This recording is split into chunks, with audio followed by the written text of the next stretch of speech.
Je, tayari Wakenya wameamua mwelekeo wa mwaka 2027 au hizi ni sauti za hasira zinazozidi kuongezeka? Kutoka Mombasa hadi Nairobi, kauli zinazotolewa na wananchi zinaendelea kuzua mjadala mkali kuhusu uongozi wa Rais William Ruto, gharama ya maisha na siasa za uchaguzi ujao.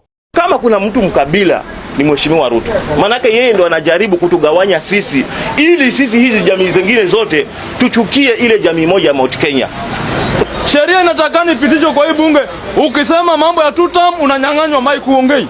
Hii bandali ya unga shilingi 1900.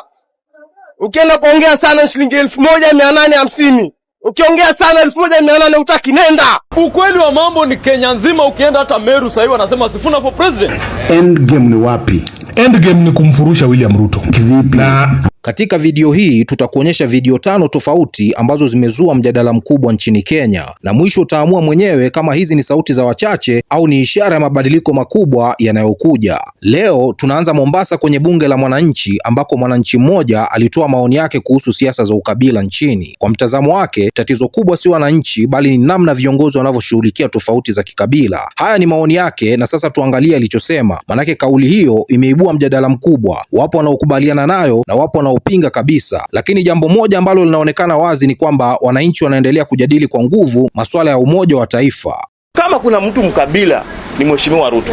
Manake yeye ndo anajaribu kutugawanya sisi ili sisi hizi jamii zingine zote tuchukie ile jamii moja ya Mount Kenya. Unasikia? Na hiyo ndo kitu ambayo yeye anacheza karata. Kwa sababu hata ukisikiza hiyo speech ya juzi ya Mheshimiwa huyu Murkomen alipomtaja Uhuru, ni kwamba yeye anataka kugonganisha sisi, yani saa hii tumwamini Ruto na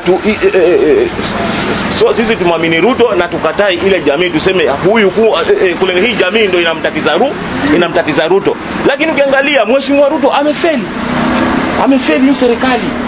Na yeye mwenyewe hana la kusema, na ndio maana kitu chochote kitakacho happen hapa yeye anajitoa. Yeye ndo master planner. Yeye anapanga ndo anatoka nje. Anapanga ndo anatoka. So mimi nakuja hapa nasema hivi, hii mambo ya kupora Wakenya washachoka. Wakenya washachoka. Na ile mambo ambayo inafanyika pale, ile ni serikali. Tuliona huko nyuma hii maandamano madogo hii. Wanakodishwa magunzi kabisa, wanaenda wanaescortiwa na serikali. Ile inaonyesha picha gani kama wewe mwananchi wa kawaida? Kwa hivyo hii kitu ya juzi hii ya kwenda vunja supermarket tena na mchana wenyewe pale kuna CCTV kila kitu. Serikali kama ni kweli inapenda nchi yake, kutokea juzi mpaka saa hii unasikia ni nani hata mmoja ameshikwa pale? Wale watu. Kuna mtu ameshikwa mpaka saa hii? Tumeonyeshwa kwa magazeti. Hakuna, kumaanisha hao ndio walipanga ili hii maandamano iharibike, ionekane kuwa kwamba haifai. So mimi nikimalizia nasema hivi, ndugu zangu, sisi tupige kura. Kura ndio zitakazomtoa William Ruto. Na William Ruto yeye kusema ukweli ni 1 term, kwa sababu hata aongee nini serikali ishapangwa, inasubiriwa tu ile siku ya kutolewa. Asanteni sana. Lakini mjadala huu haukuishia hapo tu. Mwananchi mwingine alizungumzia kauli maarufu za 1 term na 2 term, akitoa pendekezo ambalo limewashangaza wengi. Yaani hata kama ni mzao wa kisiasa au ujumbe mzito, inaonyesha namna lugha ya kisiasa imebadilika kabisa nchini Kenya. Sheria inatakani pitishwe kwa hii bunge. Ukisema mambo ya 2 term unanyang'anywa mic uongei. Kwa sababu hii ni upuzi. Hauwezi kuwa ya kwamba unasifia serikali ambayo imeharibu uchumi, unakuja hapa unatusifia hiyo serikali. You are somebody blood fucking. Hiyo ndio ukweli wa mambo. Na mimi nasema nikisimama hapa tena nikirudia ya kwamba hii uchaguzi ambao tunaenda, tunataka tumpeleke William Ruto 1 term. Na tukimpeleka William Ruto 1 term, yule ambao tunaenda kuchagua, hata kama ni huyo Kalonzo, hata kama ni huyo Sifuna, akiingia pale kwa serikali, yeye akishindwa kazi anaenda half term. Ndio tukue na umoja ya kuonyesha kwamba Kenya, unajua tukibembeleza hawa jamaa watakuchukua mafala. Kwa sababu mtu anaingia, anashindwa kazi, anakuja na njia nyingine ya mlango ya kando ya nyuma, anaanza kutumia ukabila. Kwa sababu umeshashindwa kazi kwa ofisi yako, ile kazi ambayo Wakenya walikupatia uende ufanye. Sasa umeshajua utapelekwa nyumbani, unakuja na njia nyingine ya kuanza kuuzia Wakenya lugha ya ukabila. Hii haiwezi saidia hii Kenya bwana. Kwa wale watu ambao wanapiga mdomo hapa wakisema ya kwamba ati William Ruto, sijui mara William Ruto anafinya Wakikuyu. Wewe ni Mbaluya, Mkisii, Mjaluo, unasema William Ruto anafinya Wakikuyu na unaishi Nairobi, na saa hii ukitaka kwenda nyumbani wewe unatumia shilingi 3,000 kwenda Western. Mkikuyu anatembea na mguu akienda Murang'a. Nani mwenye ako na akili? Saa hii mafuta imepanda. Tuambiane ile ukweli. Viongozi ambao wako Kenya hii hawako tayari kusaidia mwananchi. Wale viongozi ambao wako kwa serikali hawako tayari kusaidia mwananchi. Kwa hivyo ndio maana mimi nasema wananchi, ili tufunguke akili, ni wacha kubebewa akili na kiongozi. Wewe ni Mkalenjin, unapigia Ruto debe kwa sababu ni Mkalenjin. Hauangalii yale ambayo amekukumba wewe. William Ruto anakuja huko Rift Valley kwa matanga na kanisa peke yake, lakini kwa maendeleo ziara yote hajawahi kuja. Hapa Majengo William Ruto amezindua nini? Kuzindua soko ya MCA ambaye MCA ndiye anafaa kuzindua na chief. Anakuja kuzindua soko hapa. Sasa tuangalie jambo ambalo limekuwa likitajwa sana mara nyingi na wananchi wengi, na ni kuhusu gharama ya maisha. Mwananchi huyu anaeleza kwa nini anaamini maisha yamekuwa magumu chini ya utawala wa Rais William Ruto. Gharama ya maisha ndiyo mada ambayo imeendelea kutawala mijadala ya kisiasa nchini Kenya. Hii bandali ya unga shilingi 1,900. Ukienda kuongea sana shilingi 1,850. Ukiongea sana 1,800 utaki, nenda. Maisha tu Kenya, wa Kenya tunaenda wapi? Na ambao hiyo sima ndio chakula ambao kwa hasala kila kishiba anafanya kazi vizuri. Hiyo chakula sasa hivi imepanda bei. Alafu unaniambia unafungua sha. Kila unga unatushinda kununua sha, tutalipa na nini? Kazi hakuna. Unasema tuletea majumba. Majumba. Unasijengea majumba ya kuishi. Kwani babangu hana nyumba? Mimi mwenyewe nimesoma. Sasa hivi niko na kazi na miezi 3 sijapata mshahara. Nikiuliza kisema maana William Ruto. Kila kitu William Ruto. Ukiongea kitu William Ruto. Kwani sasa sisi tunaelekea wapi? Na akisimama anaongea vitu uelewi. Akiongea ukisikia pesa imetengwa inasimamia hapo. Hujui hiyo pesa imetengwa ndio imetengwa kitu fulani na fulani na fulani. Ikitengwa inanyamaza, hakuna kitu inafanya. Wanahabari waendelea na habari zingine. Hiyo pesa ishatengwa na kunyamaza hivyo. Miaka inaenda tu anatupambaza na maneno, anatupumbaza na kutongelea maneno matamu, huko anafanya mambo yake chini ya maji. Kwa hivyo mimi naomba tu kitu kimoja, wa Kenya tuwe na msimamo mmoja, tuungane, tumtoe William Ruto. Hii Kenya iko na kabila nyingi sana. Kila kabila iko na haki ya kusimama urais.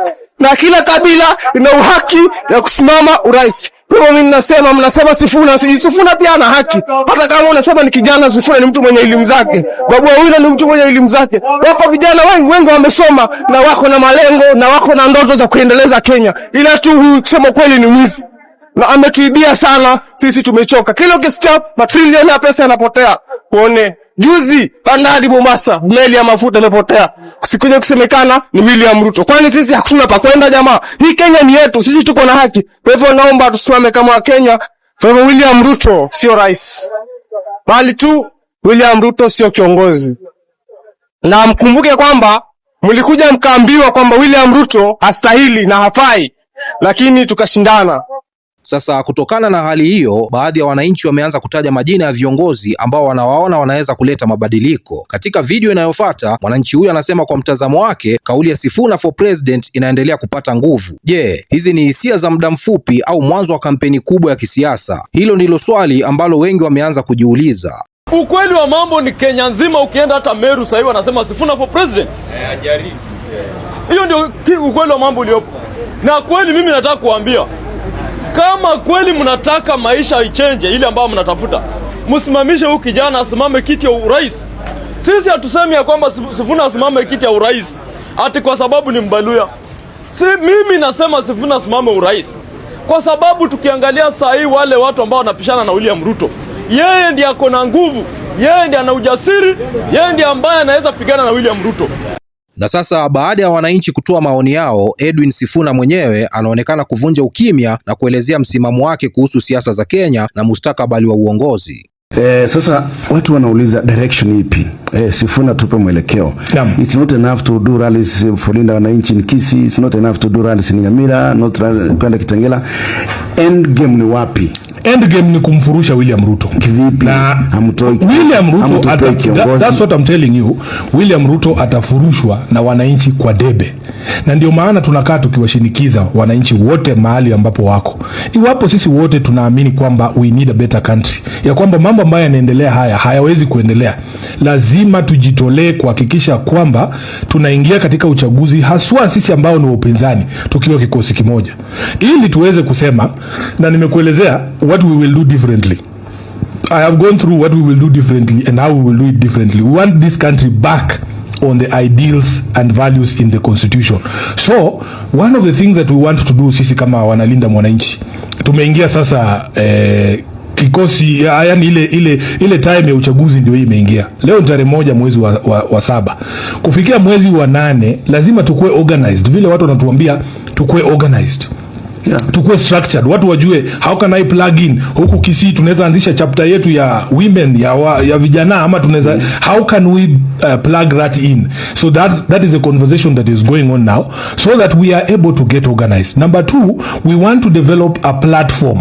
A platform means that we want to give you what we are going to do differently and explain it to you the way we have tried to explain here, that this country can be run differently. Hii Kenya inaweza kuendeshwa kwa njia tofauti ambaye haimdhuru mwananchi, ambaye na benefit mwananchi.